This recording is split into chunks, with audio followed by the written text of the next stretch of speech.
Yeah, we're here in the historic market town of Atherstone in the constituency of North Warwickshire.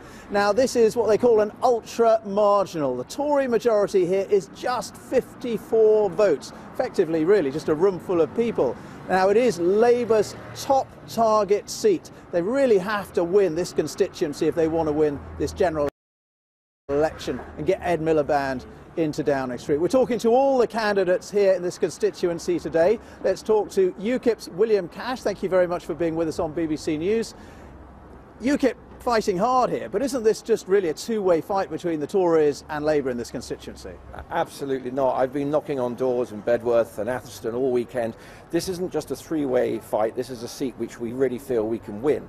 The reason is that there is a lot of working-class former miners here, and the vote that they used to have for Labour is simply collapsing in places like Bedworth. And the reason for that, and I was on the number 70 bus, is because so many immigrants are now coming and taking the jobs away from former miners who are working in the distribution centres around places like Hams Hall and Birch Hill, Birch Coppice. So the reality is that there is a real sense of threat to jobs, and it's a real problem. But there aren't actually that many immigrants who live in this constituency, are there?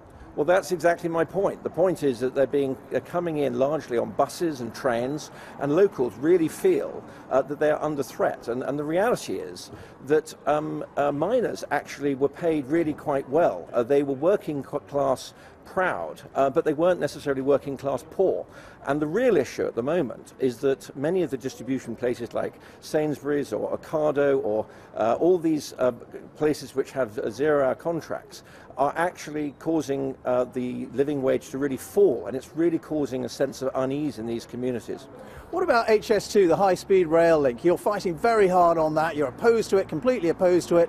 But a lot of its supporters say, you know, it's going to be fantastic for the economy here in the Midlands. It's something that has to be built.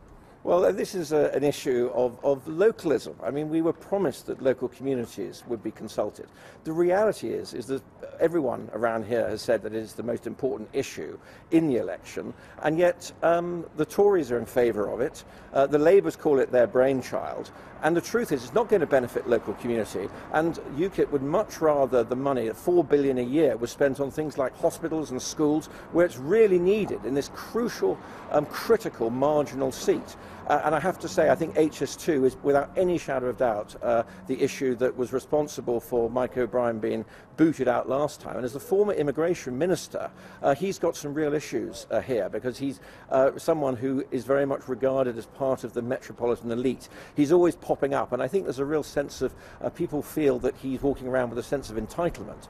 Atherstone has always been a place where there's been great political upsets. Remember Francis Maud, or even remember in this great high street where this is actually where Henry Tudor spent the night before the Battle of Bosworth in 1485, just 3 doors down there. And of course, you know what happened there. There was another great political upset, so to speak. Well, we'll see what happens on May the 7th. William Cash from UKIP, thank you very much indeed for being with us on BBC News.